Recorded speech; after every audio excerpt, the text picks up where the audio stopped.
गई, लाखों लोगों का समूह वहां इकट्ठा हुआ और चिल्लाता रहा कि ये माफिया नहीं, ये अंधी बहरी सरकार, ये गरीबों का मसीहा था जिसको तुमने इस निर्दयता के साथ जेल में जहर दे के मारा। हमारे पीछे पड़े हुए हैं, फर्जी मुकदमा लिख के हमको जेल भेजवाया, सजा करा दिया। लेकिन हम बाबा साहब भीमराव अंबेडकर को, उस संविधान को मानते हैं साथियों जिसमें हर व्यक्ति के लिए उसमें स्थान है, उसमें रोशनी है, उसमें रास्ता है। उसी संविधान में मुझे रास्ता मिला। मैं हाईकोर्ट में अपील करने गया, अपील से जमानत हो गई। कहा सो कि अब चुनाव ना लड़ पाई, हाँ पदों खत्म हो गई, सजा याफ्ता हो गई ना। मैं सुप्रीम कोर्ट चला गया, बाबा से पवित्र ग्रंथ मानता हूं, उसी संविधान के रास्ते से पहुंच गया।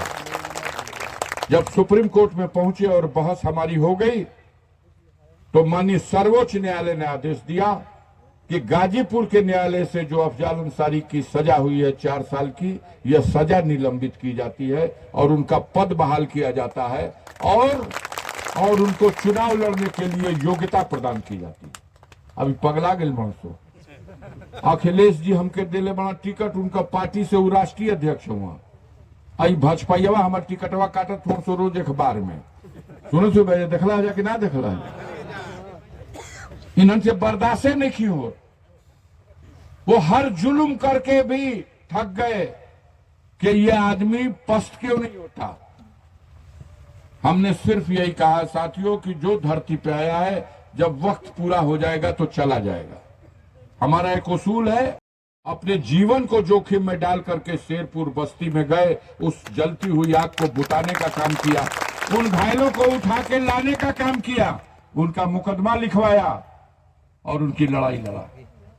जोगा में जब 4 दलित समाज के नौजवानों को मार के उनका शव गंगहर नदी में फेंक दिया गया, तब भी हरिप्रसाद कुरील मेरे पास आए और हम लोग 10 गाड़ी से लद करके जब जोगा गए तो कहां सो कि क्यों नो हत्या नहीं खे भल के झूठ तो से बोल सो। खेतों में छुपी हुई महिलाएं जब आहट मिल गई कि हम आ गई बड़ी तो निकल के आईली तो कहली सो कि भैया हाई गंगहर नदिया में जाल डलवा दो, रही में मुआ के 4 गोलन के बिगले बांसो। और जब सवितापुर से जाल मंगवा करके उस नदी में डलवाया साथियों तो 4 लाश निकली। चारों लाशों को अपनी गाड़ी में लाद करके लेके आए गाजीपुर। ये मेरा अपराध है इन जालिमों के लिए। सुखपुरा गांव में राजभरों की बस्ती जो बसी हुई थी वो गांव समाज की जमीन पर बसी हुई थी। भाजपा की सरकार थी, विजय शंकर राय इनके जिला अध्यक्ष थे, उनके समधी ब्रिजवासी प्रधान थे। उनके कहने के ऊपर पीएससी लगा करके पूरी बस्ती उजाड़ दी गई। लोग टूट जाते हैं एक घर बनाने में और ये तरस नहीं खाते बस्तियां गिराने में। इन्होंने पूरी बस्ती उजाड़ दी, महिलाएं रोती बिलखती, छोटे छोटे बच्चों को लेके मेरे घर आ गई। उनके सामने निगाह मिला के बात नहीं मैं कर पा रहा था।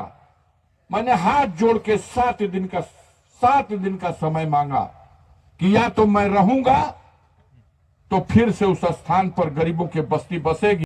से मेरे आह्वान पे 10,000 लोग लाठी डंडा लेके सुखपुरा गांव गए। और आप सबको कहना चाहता हूं, नोनहरा थाना है, तहसील मोहम्मदाबाद है, गांव का नाम सुखपुरा है, मोहनपुरा गांव का नाम है मनोज सिन्हा का, जहां मनोज सिन्हा का जन्म है। मोहनपुरा के बगल में सुखपुरा सटा हुआ गांव है, कोई भी जाए पता लगा ले।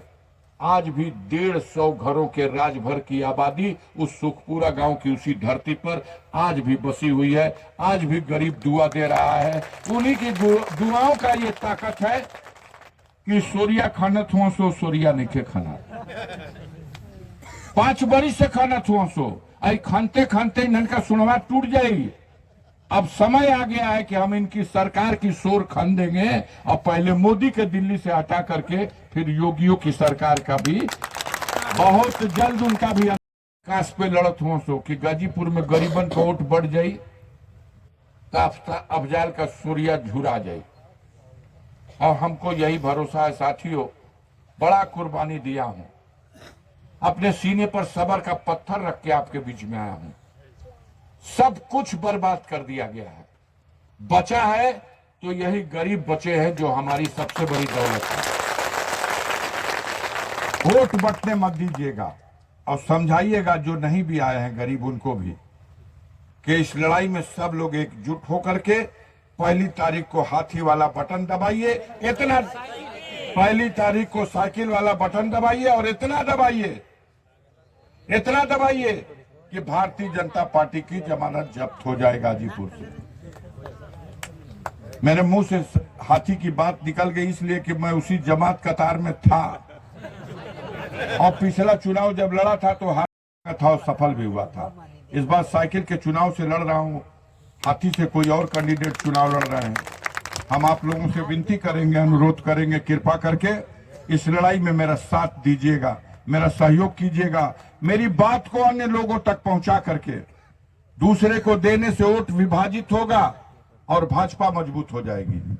अगर वोट विभाजित नहीं होगा तो निश्चित रूप से गाजीपुर में भारतीय जनता पार्टी की जमानत जब्त हो जाएगी। बहुत बहुत धन्यवाद सभी लोगों को। जय भीम, जय भारत, जय समाजवाद।